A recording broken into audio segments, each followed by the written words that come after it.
میری زندگی کا مقصد تیرے دین کی سرفرازی، میں اسی لیے مسلمان، میں اسی لیے نمازی، میری زندگی کا مقصد تیرے دین کی سرفرازی۔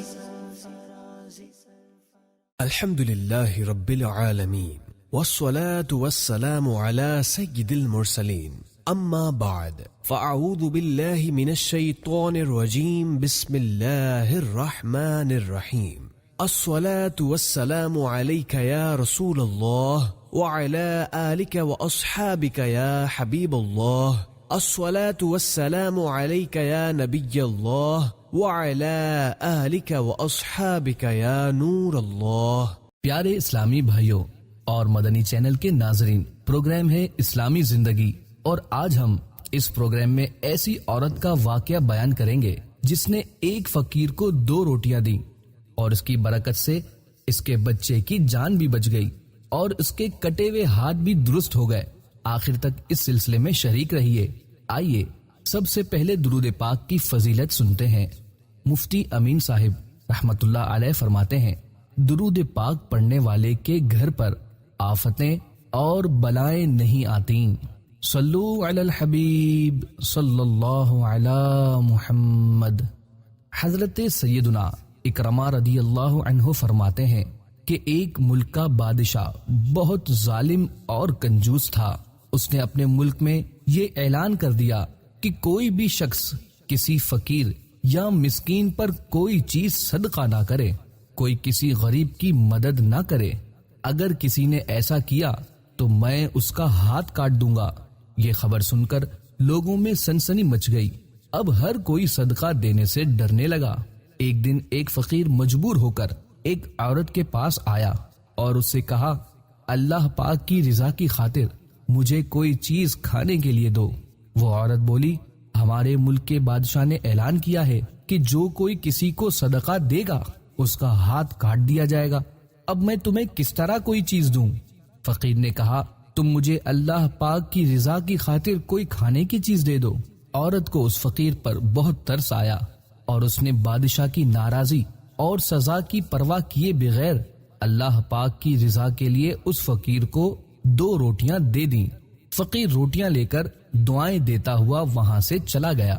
جب بادشاہ کو معلوم ہوا کہ فلاں عورت نے میرے حکم کی خلاف ورزی کی ہے تو اس نے عورت کی طرف اپنے سپاہی بھیجے اور عورت کے دونوں ہاتھ کاٹ دیے گئے۔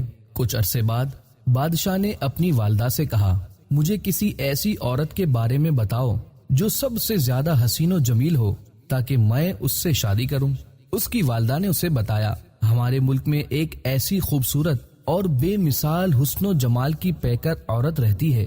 میں نے آج تک اس جیسی حسین و جمیل عورت نہیں دیکھی، لیکن اس میں ایک بہت بڑا عیب ہے۔ بادشاہ نے پوچھا، اس میں کیا عیب ہے؟ اس کی والدہ نے جواب دیا، اس کے دونوں ہاتھ کٹے ہوئے ہیں۔ بادشاہ نے سپاہیوں کو حکم دیا کہ فلاں عورت کو میرے پاس حاضر کیا جائے۔ چند سپاہی گئے اور اسی عورت کو بادشاہ کے پاس لے آئے جس کے ہاتھ فقیر کو روٹیاں دینے کی وجہ سے کاٹ دیے گئے تھے۔ جب بادشاہ نے اس عورت کو دیکھا تو اس کے حسن و جمال نے بادشاہ کو حیرت میں ڈال دیا۔ بادشاہ نے اس سے کہا، کیا تم مجھ سے شادی کرنا چاہتی ہو؟ عورت نے کہا، مجھے کوئی اعتراض نہیں، اگر تم مجھ سے شادی کرنا چاہو تو مجھے منظور ہے۔ ان دونوں کی شادی بڑی دھوم دھام سے ہوئی، جشن منایا گیا اور اس طرح وہ ہنسی خوشی زندگی گزارنے لگے۔ بادشاہ کی دوسری بیویوں کو اس عورت سے حسد ہو گیا اور وہ دن رات حسد کی آگ میں جلنے لگیں۔ ان کے دل میں یہ بات بیٹھ گئی کہ بادشاہ اب ہمیں اتنی وقعت نہیں دیتا جتنی اس غریب و نادار نئی دلہن کو دیتا ہے۔ وہ ہر وقت اسی فکر میں رہتی کہ کسی طرح اس نئی دلہن کو بادشاہ کی نظروں سے گرا دیا جائے، لیکن وہ اپنے اس مذموم ارادے میں کامیاب نہ ہو سکی۔ ایک بار بادشاہ کسی محاذ پر روانہ ہو گیا اور وہاں اسے کافی دن دشمنوں سے لڑنا پڑا۔ بادشاہ کی بیویوں کو یہ بہت اچھا موقع مل گیا۔ انہوں نے بادشاہ کو خط لکھا کہ تمہارے پیچھے سے تمہاری نئی دلہن نے تمہاری عزت کو داغدار کر دیا ہے اور وہ بدکارہ ہو گئی ہے، اور اس بدکاری کے نتیجے میں اس کے ہاں بچہ بھی پیدا ہوا ہے۔ جب بادشاہ کو یہ خط ملا تو وہ آگ بگولا ہو گیا۔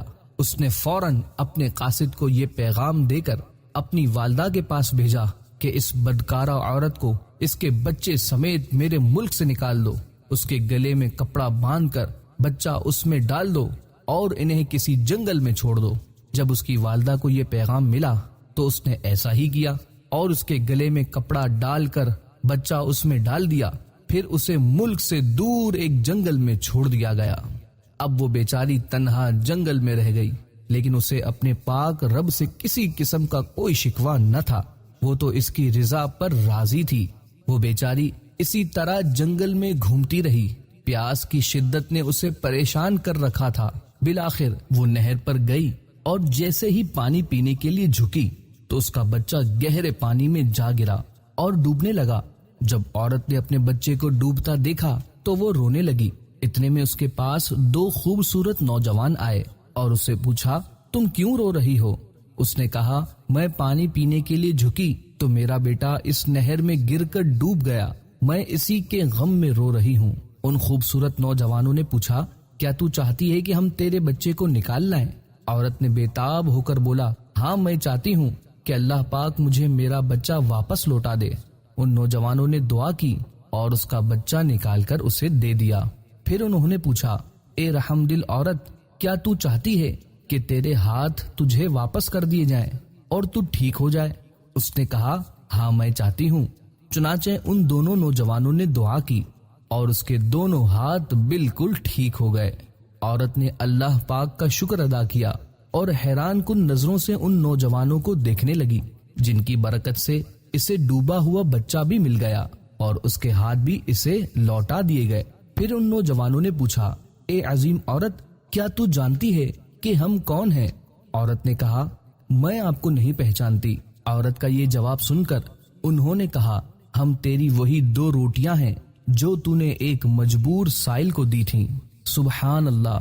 پیارے اسلامی بھائیوں، کسی مجبور و ضرورت مند سائل کی ضرورت پوری کر دینا کس قدر فائدے مند ہے کہ بعض اوقات دنیا میں بھی اس کا فائدہ ظاہر ہو جاتا ہے۔ ہاں یہ یاد رہے کہ جس کے بارے میں معلوم ہو کہ اس کا پیشہ ہی بھیک مانگنا ہے اور وہ حقیقتاً ضرورت مند نہیں ہے، اسے کچھ بھی نہیں دینا چاہیے۔ اپنے رشتہ داروں اور محلے میں ایسے لوگوں کو تلاش کر کے ان کی مدد کرنی چاہیے جو ضرورت مند ہوتے ہیں، لیکن شرم و حیا کی وجہ سے کسی کے آگے ہاتھ نہیں پھیلاتے۔ ضرورت مندوں کی مدد کرنے سے جہاں دنیا میں فائدہ حاصل ہوتا ہے، وہیں آخرت کی برکات بھی حاصل ہوتی ہیں۔ اسی طرح ایک اور واقعہ ملاحظہ فرمائیں۔ ایک عورت کھانا کھا رہی تھی، اتنے میں سائل نے صدا لگائی، مجھے کھانا کھلاؤ، مجھے کھانا کھلاؤ۔ عورت کے پاس صرف ایک لقمہ بچا تھا۔ جیسے ہی اس نے منہ کھولا، سائل نے دوبارہ صدا لگائی۔ ہمدرد و نیک عورت نے وہ لقمہ سائل کو کھلا دیا۔ کچھ عرصے بعد وہی عورت اپنے ننھے منھے بچے کے ساتھ کہیں سفر پر جا رہی تھی کہ راستے میں ایک شیر اس کا بچہ چھین کر لے گیا۔